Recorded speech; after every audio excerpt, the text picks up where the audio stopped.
नमस्कार बंधुरा कल्पना प्रतिदिन मतो देखो चले आरेकटी ब्लग निये देखो आमी कि रान्ना करलाम आजके एखाने कालके रात्रे पोलाव करेছিলাম एकटू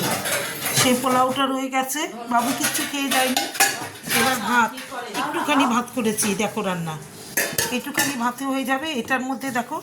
করে নিয়েছি রুটি এটার মধ্যে রুটি করে নিয়েছি আর এখানে করেছি দেখো একটুখানি বেগুন ছিল ওটা সেকা দিয়ে রেখে দিয়েছি পরে মাখবো রাতে হ্যাঁ পেঁয়াজ লঙ্কা দিয়ে আর এখানে আলু পেঁয়াজ কলি ভাজা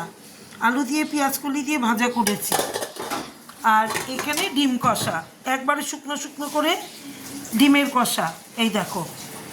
তাহলে আজকে আমার মেনুগুলো হচ্ছে এখানে গরম গরম ভাত অল্প একটু করেছি এখানে রুটি করেছি ভালো লাগছে না কিচ্ছু খেতে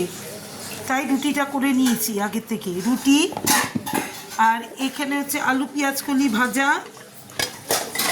আর এখানে একটু বেগুন ছিল সেই বেগুনটা সেকা দিয়ে রেখে দিয়েছি